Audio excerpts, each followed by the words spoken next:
जय गुरुदेव। आज मैं आपको काली माता की साधना एक बताने जा रहा हूँ। और काली माता की जो साधना है ये अपने आप में बहुत उत्तम है और बहुत सुंदर है और बहुत तीव्र है। इस पाठ का जो फल है वो बहुत अचूक है और इस पाठ से हमको लाभ मिलना ही मिलना है। और ये जो पाठ है काली सहस्त्रनाम के नाम से आता है। इसमें 1000 नाम हैं माता काली के। और माता काली साधना बहुत प्रचंड मानी जाती है और बहुत विशेष साधना मानी जाती है। जो जितने मनोयोग से इस साधना को करता है उसे उतना लाभ होता है और जितने ज़्यादा पाठ करता है उतना ज़्यादा लाभ होता है। और इस पाठ से ऐसा कोई भी काम नहीं है जो संभव ना हो। ऐसी कोई भी मनोकामना हो, कोई भी उपद्रव हो, कोई भी रोग हो, सभी समस्याओं का समाधान यह पाठ करने में समर्थ है। ज़रूरत है हमें इस साधना को करने की। और काली माता की साधना वैसे भी बहुत प्रचंड मानी जाती है और प्रचंड होती भी है।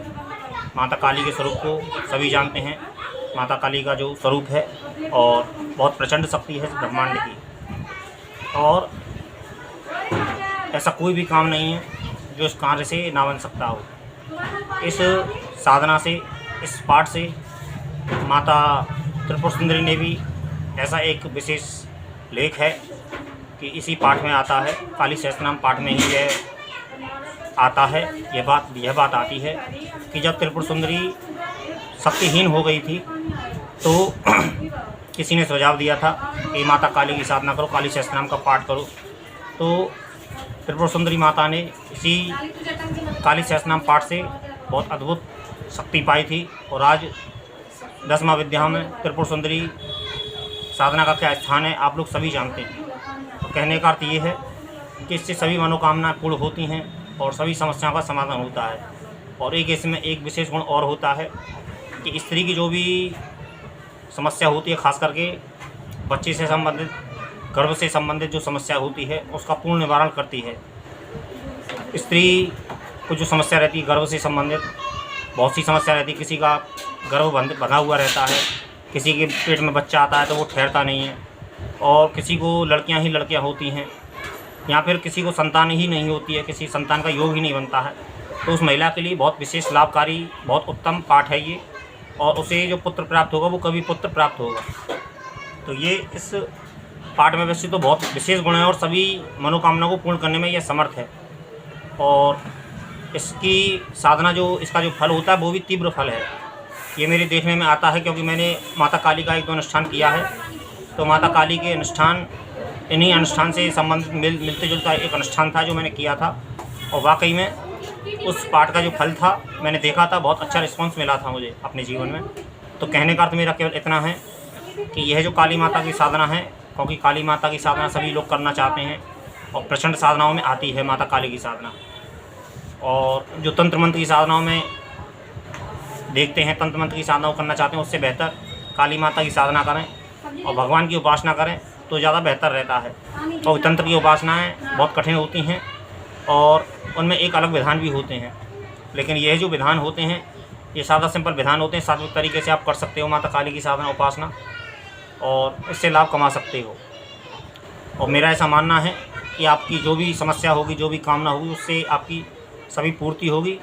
और इसका ऐसा भी विधान है कि यदि कोई 4 साल इस पाठ को नियम से करता है तो 4 साल के पाठ से यह पाठ उसको एक ऐसी अद्भुत शक्ति प्राप्त होती है उसको कि जिसकी आदमी कल्पना नहीं कर सकता है।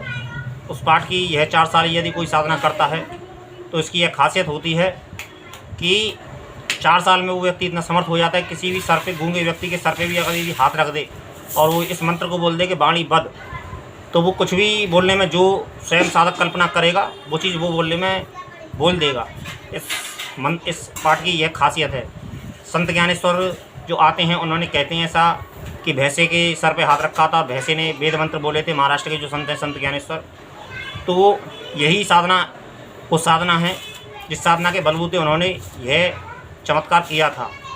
तो और ज़्यादा से ज़्यादा कम से कम 5 पाठ करें इसका तो अच्छा रहता है। और यूँ तो आप 1 पाठ भी कर सकते हैं। और भी बहुत विशेष गुण हैं जो आगे इस बात पे, क्योंकि ये छोटी सी एक जानकारी है फ़िलहाल में तो आपके लिए, और छोटी सी जानकारी होने के साथ साथ में इस चीज़ पे कभी विस्तार से कभी आगे आपसे बात की जाए, क्योंकि इस पे बहुत लंबा वीडियो बन सकता है और समय की कमी के कारण खाली मैं अभी आपको इतनी ही नॉलेज दे रहा हूँ कि किसी भी व्यक्ति को कोई समस्या हो अपने जीवन में, या फिर कोई मनोकामना हो और पूरी ना होती हो, तो उसको यह साधना करनी चाहिए। और लेकिन एक बात का विशेष ध्यान रखें कि इस पाठ को करने से पहले शिव पूजन अवश्य करें और शिव जी पर जल अवश्य चढ़ाए इस पाठ को करने से पहले, क्योंकि मैं ऐसा मानता हूं कि क्योंकि तंत्र साधना में या फिर मंत्र साधना में हम कोई भी साधना करते हैं तो सबसे पहले हमें सबको प्रसन्न करना चाहिए, जिससे कि हमारी सफलता का चांस बढ़ जाए, क्योंकि शिव ही तंत्र के सूचक हैं और शिव ही